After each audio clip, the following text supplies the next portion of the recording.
What was your title and when did you work here? I started off as the weekend weather person. Now that was when we were still downtown at the old building.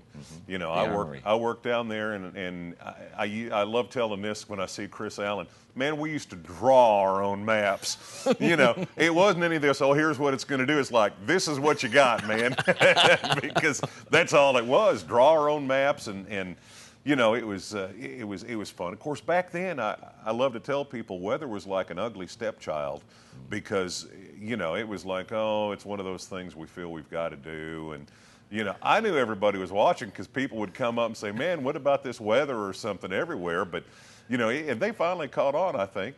But now here's the fun part.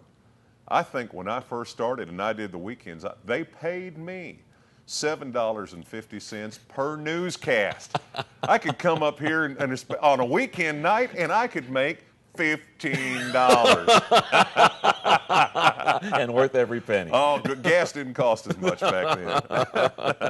Was this your first TV gig? It was, yes. Yeah, I started off, and it was purely as a lark. Barb Deeb was anchoring then, and she's the one, she said, hey, we've got a weather opening. Well, you ought to come do that. And I was like, you know, I don't, what would I do? You know, I was like scared to death. Came down, Roy Brassfield was the news director at the time, and I came down and did an audition tape, which I would love to see now. I have no idea. But they got the job and started doing weekends and filled in for a few years. Yes, sir. What's your fondest memory of Channel 13? Yeah, there were so many memories that were so much fun. I mean, especially down at the old building, because it was really loose back then. And if the weather forecast called for snow over there, you could actually get up in the rafters and be above. And I can remember the first time it scared me to death. Didn't know what was going on, but they would drop like confetti, you know, and when I would say snow.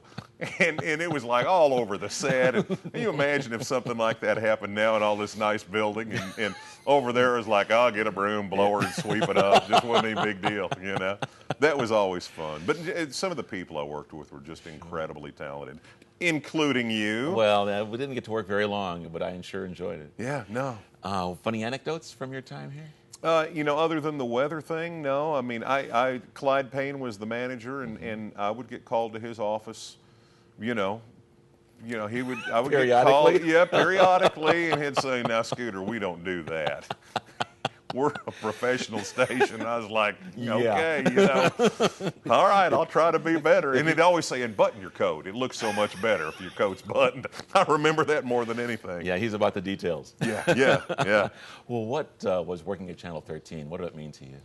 You know, it means the world. I tell you, that was a long time ago. I mean, I haven't worked here really regularly. I'm going to say since maybe '85. I might have done my last newscast, and you know. But I mean, I still go out. I was over the other side of Burkesville, and just not too long ago, and I walked into a store over there and was talking to this lady, and she was like, "Oh my God, you're Scooter Davis from the TV." Wow. And that, you know, and you're talking about a long time back, so it makes an impact on That's you. Almost 30 years ago. Yes. Don't make me feel old, Gene. Hush up, man. Hey, I was here too. Yeah.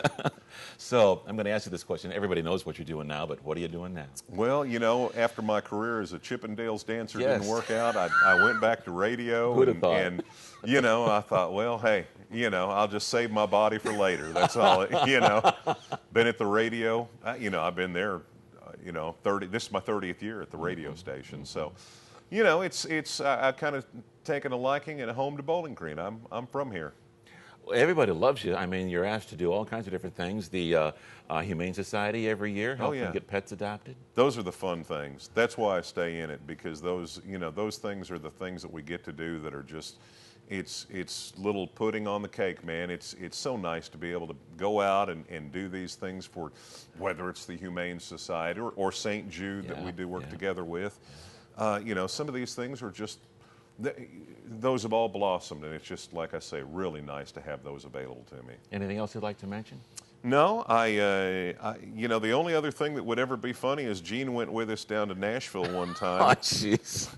And we had to stop somewhere, and it was pouring rain. And I swear, Gene got out. You'll never use this, but Gene had to get out of the car, and it was pouring rain, and he was trying to get back, and he was running back and forth in front of this store underneath the awning, trying to find a break in the rain, I guess. And he looked like one of those shooting gallery ducks going back and forth. That's my favorite memory of Gene Burke, and I'll tell it everywhere I go the rest of my life. Yes, you do, because I had forgotten about that. But then I thought, oh, here it comes. Yeah. Well, that was great. Well, it's thrilling to be a part of your history, to going from $15 a weekend to the big radio star you are now, and we're just glad to be a little part of it. You know, it's so much fun. I mean, I would put WBKO up against any TV station anywhere in the country in the same size market, because the folks here do a phenomenal job. They really do, and sometimes you get made fun of. That's normal, and I understand that, and that's going to always go on. But I'll tell you right now, folks, I'll put you up against anybody in the same size market, because you all do a phenomenal job. Really do. Thanks, man. Good to have you here. Thank you, brother. All right.